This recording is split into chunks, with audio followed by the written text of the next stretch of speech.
వినిపించారా కారణ జన్మునికి విభజన్నారా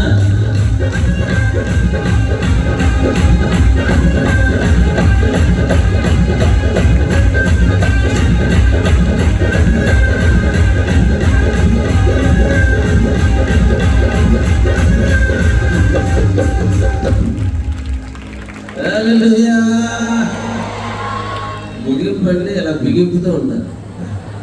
అవే ఎంత సంతోషం, దేవుని సన్నిధిలో మాత్రమే దొరికే సంతోషం. ఆయన జన్మ ద్వారా మనకు దొరికిన సంతోషం ఇది. దాన్ని మన సమృద్ధికి రాత్రి అనుభవించాం. దేవుని సన్నిధిలో దోసుకున్నాడు దోసుకున్నాం కదా, తెలుసా మీకు? దేవుని సన్నిధిలో సంపూర్ణమైన సంతోషం.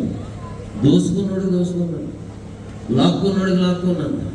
ఎంత సంతోషిస్తున్నా కొన్ని మొఖాలు ఉన్నాయి, లైట్లు కట్టిన స్తంభాలు నిలబడి చూస్తున్నాయి, వాళ్ళకేం దొరకదండి. ఇక్కడికి రాత్రి అందరూ సంతోషించారు. మరోసారి మీకు అందరికీ హృదయపూర్వక అభినందనలు, ఆశీర్వాదాలు. దేవుడు మిమ్మల్ని అందరినీ దీవించారు. కలుద్దాం. సెలవు ప్రార్థన.